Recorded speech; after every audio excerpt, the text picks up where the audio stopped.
ایک ہوتا ہے محتاج، ایک ہوتا ہے فقیر، اس میں فرق ہے۔ ایک آدمی کو اچھے کپڑے پہننے کے پیسے نہیں ملتے تو وہ فقیر نہیں، وہ محتاج ہے، اس کے پاس تو ہے ہی نہیں تو وہ کہاں سے پہنے۔ لیکن ایک آدمی کے پاس لاکھوں اور کروڑوں روپیہ پڑا ہے لیکن وہ بھی سادہ سا لباس پہننا پسند کرتا ہے تو یہ فقیر ہے، یہ درویش ہے۔ کنجوس اور درویش میں بھی فرق ہوتا ہے۔ ایک آدمی اس کا پیسے لگانے کو دل ہی نہیں چاہتا، خرچ ہی نہیں کرنا چاہتا، وہ بخیل ہے، کنجوس ہے۔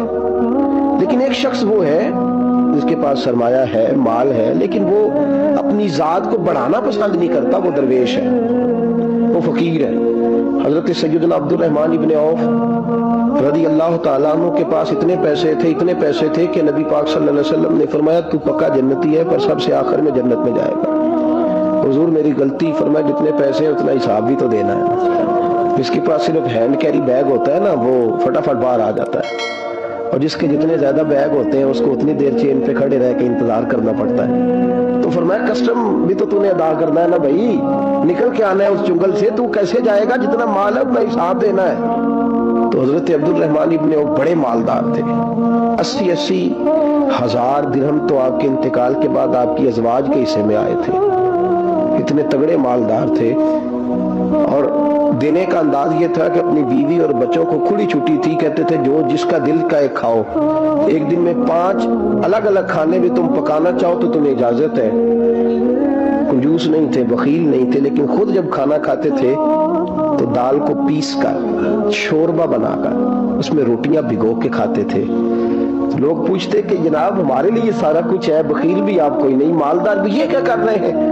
تو فرماتے تھے سرید کھا رہا ہوں، یہ کھانا میرے محمد کی سنت ہے صلی اللہ علیہ وسلم۔ فرمایا یہ کریم کا طریقہ ہے، میں وہ طریقہ، میں فرض محبت ادا کر رہا ہوں، کسی کی ادا کو ادا کر رہا ہوں، یہ میرا انداز ہے، میری ذات کے بارے میں میرا یہی انداز ہے۔ سرکہ کھا رہے تھے تو بیٹے نے کہا ابا جی آپ کیوں کھا رہے ہیں، کتنے دن ہو گئے آپ نے بھنا ہوا گوشت نہیں کھایا، تو کھائیں۔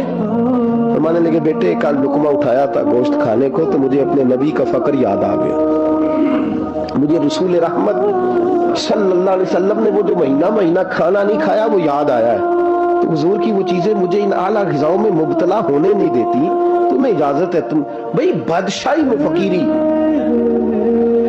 آج لوگوں کے پاس اتنا کچھ ہوتا نہیں جتنا کچھ وہ اپنے آپ کو دکھانا چاہتے، دکھانے کا معاملہ ہو گیا، بلکہ قرض اٹھا کے لوگ اپنے آپ کو بڑا کر کے پیش کرتے، حالانکہ ایسا ہوتا نہیں۔ اسلام فقیری، بادشاہی میں فقیری، میرے رسول پاک صلی اللہ تعالی علیہ وسلم کی ایک حدیث ہے، اگر آپ اس کو سمجھ جائیں تو بہت ساری چیزیں جو ہیں ویسے کھل جائیں گی۔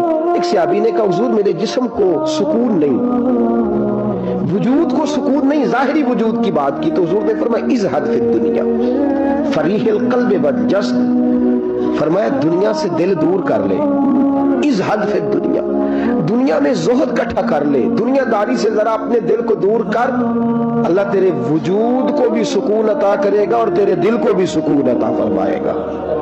دنیا داری، ازہد فی الدنیا، ذرا ہٹ نہ دنیا سے، ہٹ ذرا، اللہ تیرے دل کو بھی سکون دے دے گا اور تیرے جسم کو بھی۔ اللہ سکون، راحت، فرحت، فریحاً فی القلب کے لفظ حدیث میں آئے، فرحت فرحت کا معنی خوشی، تسلی، تازگی اللہ عطا فرمائے گا جب تو اپنے آپ کو تھوڑا دنیا سے بچائے گا۔ عزیزو بڑا شوق ہے، ہم دیکھتے ہیں پروٹوکول کا بڑا رنگ ہے، بڑا پروٹوکول ہے لوگوں کا، 2 گاڑیاں آگے 2 پیچھے، بندہ ایک بیٹھا ہے، وہ سمجھتا ہے کہ وہ جو یہ زندگی ہے یہ تو شاید کسی کو اور میسر ہی نہیں۔ اور میں اکثر دیکھتا ہوں، میں کہتا ہوں یار کیسا عجیب شخص ہے، جن پولیس والوں کو اس نے پروٹوکول پہ لگایا ہے نا، حکومت ختم ہوگی تو یہی پکڑ کے اسے جیل میں ڈالیں گے، لیکن یہ خوش ہے۔ حضرت ابو علی قلندر رحمت اللہ تعالیٰ علیہ کا ایک درویش تھا، تو وہ سڑک سے گزر رہا تھا، علاؤالدین خلجی کا زمانہ تھا، علاؤالدین خلجی بہت بڑے حکمران ہوئے متحدہ ہندوستان کے، پاکستان، ہندوستان، افغانستان، سب پہ ان کی مشترکہ حکومت۔ تو ان کا ایک گورنر روڈ سے گزرنا تھا، اس نے تو سپاہی جو تھے وہ رستے صاف کرا رہے تھے، تو ایک بزرگ تھے حضرت ابو علی قلندر کے مرید تھے، خلیفہ تھے، تو وہ بھی روڈ پہ گزر رہے، تو تنے تنہا ہاتھ میں چھڑی پکڑی ہے، تنے تنہا گزر رہے ہیں، تو وہ کہنے لگے بابا جی سائڈ پہ ہو جائیں، گورنر صاحب نے گزرنا ہے۔ تو فرمانے لگے اتنی سڑک پڑی ہے، گزر جائے گا کہ مجھے سائڈ پہ کر کے گزر جائے؟ میں کہا نہیں آپ کی مہربانی ہٹ جائیں۔ کہا بھائی میں کیوں ہٹوں، وجہ اس کی اتنا رستہ ہے گزر جائے, میں بوڑھا آدمی ہوں, تم مجھے سائڈ پہ کرو گے, پھر رستہ ڈھونڈتا پھروں گا. کہا بابا تیری مہربانی ہٹ جا, نگاہ فقر میں شان سکندری کیا ہے, اور خراج کی جو گدا ہو وہ کیسری کیا ہے.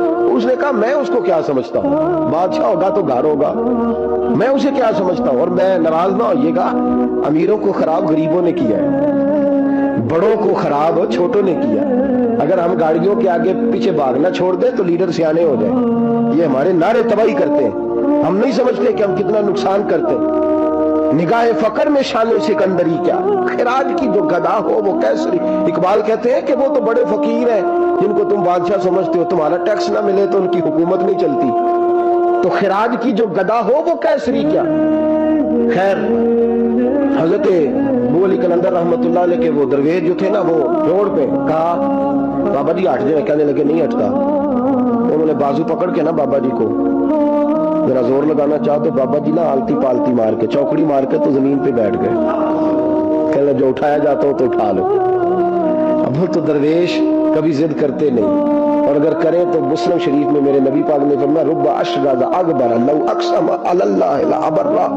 فرمایا رب کریم کا بندہ تو اللہ کو قسم دے دے تو اللہ اس کی قسم کو پورا فرما دیتا ہے, اللہ اس کی قسم کو پورا فرماتا ہے. تو میں جاؤ اٹھتا ہوں تو اٹھا لو. بحث ہونے لگی, لوگ کٹھے ہو گئے, رش ہو گیا. تو اتنی دیر میں گورنر صاحب کی سواری بھی پہنچ گئی. تو گورنر صاحب کہنے لگے بابا اٹھتا کیوں نہیں. فرمانے لگے کیوں اٹھوں, اتنا رستہ ہے گزر جا.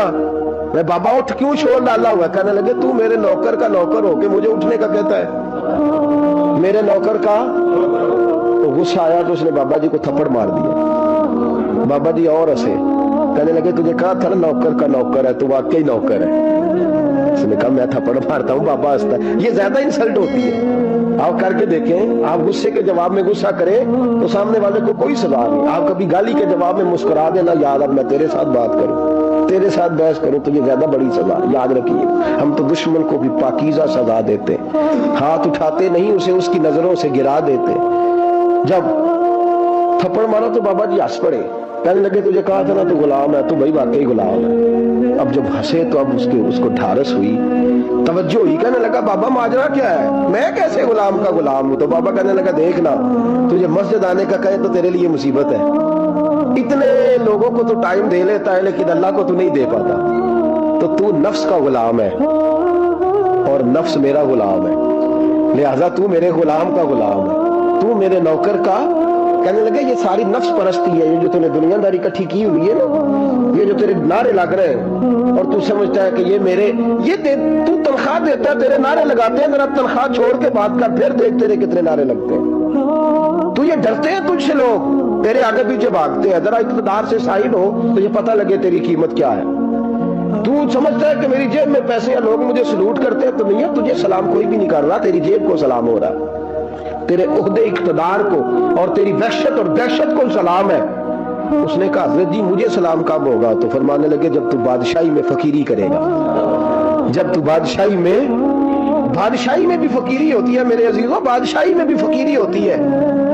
آپ کے اس ہندوستان کے ایک بادشاہ کا نام اورنگزیب عالمگیر بھی ہے. اورنگزیب عالمگیر کے انتقال کا وقت آیا نا, تو اورنگزیب عالمگیر بیمار ہوئے. آخری وقت ممبر پہ چڑھے اور لوگوں کو کہنے لگے لوگوں تو مجھ سے اکثر پوچھتے تھے نا کہ بادشاہ تیری 2 انگلیوں پہ سیاہی کو لگی رہتی ہے اور تیرے ہاتھوں میں سوراخ کیوں رہتے ہیں.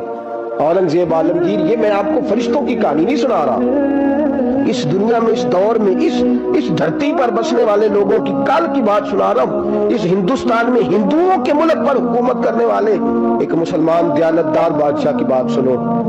کہتے ہاتھوں میں سوراخ کا پوچھتے تھے نا تم لوگ, اور تم مجھے پوچھا کرتے تھے تیرے ہاتھوں پہ سیاہی کیوں لگی ہوئی ہے. اورنگزیب عالمگیر متحدہ ہندوستان کا مطلق العنان بادشاہ کہنے لگا میرے انتقال کا وقت آ گیا ہے. اب میں تمہیں بتاتا ہوں, میں نے ساری زندگی حکومت کے خزانے سے 1 روپیہ تنخواہ نہیں لی. میں کتابت کرتا تھا, کتابیں لکھ کے جو مجھے مزدوری ملتی تھی, اور میں ٹوپیاں سیاہ کرتا تھا, میرے ہاتھوں میں سوراخ ہو جاتے تھے. میں نے اس کا رزق حلال کھایا ہے. اور فرمایا 50 روپے فلان جگہ میں نے رکھ دیے ہیں, میں مر جاؤں تو اس کا مجھے کفن دے دینا اور لوگوں کو بتانا کہ وہ ہندوؤں, میرے رسول پاک صلی اللہ علیہ وسلم نے جس طرح مجھے کہا تھا میں نے اس طرح حکومت کی. وہ خطبہ پڑھ رہے تھے, اورنگزیب خطبہ پڑھ رہے تھے اور گلیوں میں کھڑے ہندو کلمہ پڑھ پڑھ کے مسلمان ہو رہے تھے. میرے دوست یہ بادشاہی میں فقیر ہے. ہمارے پاس تو پیسے آتے ہیں تو ڈرائیور کی ذمہ داری ہے, یہ بھی پروٹوکول ہے.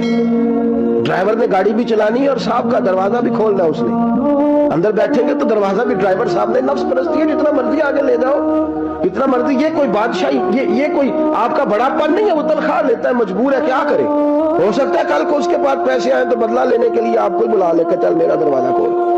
وہ محبت کے ساتھ, عقیدت کے ساتھ تھوڑی ایسے کر رہا ہے. ہم سرا مال آتا ہے, ہم بڑے بن جاتے ہیں. جو بڑے تھے وہ حضرت مولا کائنات شیر خدا علی المرتضیٰ رضی اللہ تعالیٰ عنہ فرماتے ہیں, میں نے حضور کی بارگاہ میں عرض کی یا رسول اللہ کو نصیحت ہی کر دیں حضور مجھے کوئی.